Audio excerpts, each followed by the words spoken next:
We're reaching a final reckoning, and I have been assigned a monstrous task, should I choose to accept it anyway. And that is reviewing all 7 of the previous Mission Impossible films before number 8 comes out in just 2 weeks. Well, mission accepted. Let's do this. Hey guys, what's going on? It's Daniel Strunk from QuickTime Reactions, and yes, I'm finally getting to it. I am finally getting to doing my Mission Impossible review series before we reach our final reckoning. And I'm also going to be calling it the Any Stunt You Can Do, I Can Do Crazier Tour for One Tom Cruise. But every franchise has a beginning, and this one is no different. So let us take it on back almost 30 years to 1996 for the first Mission Impossible. When U.S. government operative Ethan Hunt and his mentor Jim Phillips go on a covert assignment that takes a disastrous turn, Jim is killed and Ethan becomes the prime murder suspect. Now a fugitive, Hunt recruits brilliant hacker Luther Stickle and maverick pilot Franz Krieger to help him sneak into a heavily guarded CIA building to retrieve a confidential computer file that will prove his innocence. So, this one, of course, sees Tom Cruise as Ethan Hunt, and then we have people like Vingrhames, Emmanuel Beert, John Reno, Vanessa Redgrave, and the legendary jonvoight in the cast. And this first film is directed by the legend himself, Brian De Palma. So, yeah, this one is going to be turning 30 years old this year. And to me, many people might say that this is the worst out of the franchise, but I think this is actually a pretty solid start. And dare I say, this is probably the most art house Mission Impossible film that they've made. And let me explain my reasoning, because Brian De Palma, of course, legendary director of many films, but for us horror fans, it is most certainly Carrie. He is very much known for stylistic shots, and I immediately think of this in this movie, the interrogation between Ethan and I believe, I'm going to say the actor's name, but I think Henry Czerny is the actor's name, if I remember that correct. Yep, Henry Czerny, who plays Kittredge in this film.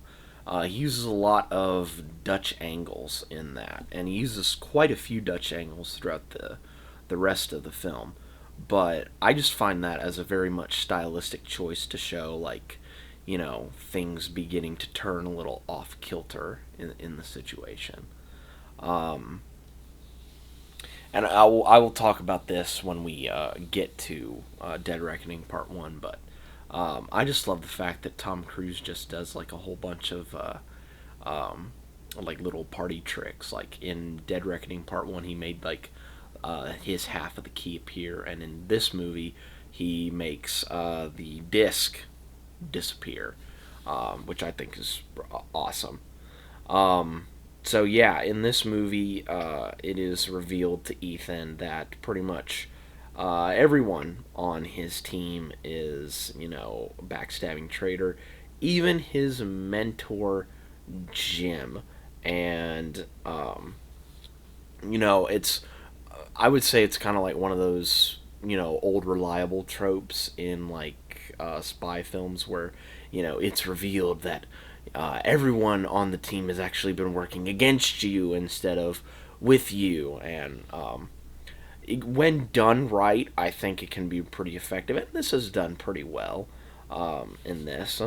I just think the natural charisma between like Cruise and Voight, I think carries that quite well. I will say though, the one thing in this that is a bit jarring is some CG. Most notably in like the um, tunnel sequence with the helicopter in the train tunnel. Like you can definitely tell that it's CG, and for it being almost 30 years old, it's not too terrible. Um, it's not like the best thing in the world, but it's not the worst thing in the world. It's just fine. And I think that's like one of the things where you like, oh yeah, this is like really really old. Um, so Brian De Palma did an amazing job of shooting this movie. Let's talk about script. So the story was done by David Koepp and Steven Zaillian, with the screenplay being done by Koepp and Robert Towne. I think all three of them did a pretty good job of writing the script, making it appear as though everyone knew what they were doing. Essentially, everyone is like one of the smartest minds in the room, while also throwing in like a bit of comedy, like with the magic routine, as well as with Vingrhames' character Luther, um, doing a pretty good job of having a few comedic moments in there as well.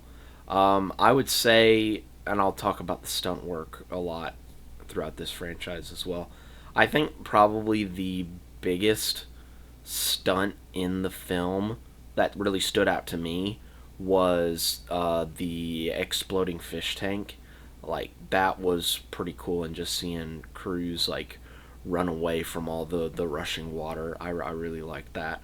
But probably the most iconic visual from this movie is where Ethan is breaking into this vault, and he can't make a noise, he can't sweat, he can't do anything unless it sets off all the systems, and he will probably die. But when Franz sees a rat moving around the corner of the vent, he sees it, he drops the rope holding Ethan, he drops, catches it, and then he's just inches above the room that houses the computer. And that's probably the most iconic visual from this first movie, is that. And I'm not spoiling anything from the marketing, or from Mission 8, because they showed this in the marketing, but they have revisited, well, not necessarily revisited, but they've kind of brought up in the marketing, all of the stuff that Ethan's done in the past, and they've shown this scene where the knife drops onto the table and the agent picks it up, and we see Ethan in the present time either holding that exact same knife or a similar knife. So I'll be very interested to see, how all the movies kind of tie into Mission 8 at the end. But yeah, I would say Mission 1 is a pretty solid start to this franchise. Really good direction, very good writing. Cast is really, really good together. The action scenes are really, really solid. Other than like maybe a few things here and there, it's like it's a pretty solid start to this franchise. So yeah, Mission Impossible 1, very solid start. But, you know, after a very solid start, you know, maybe just, loosen your hair a little bit and maybe you go batshit insane with the second one. Who knows? But until my next review, guys, be safe out there and remember, this video will self destruct in 5 seconds. And I'll catch you later.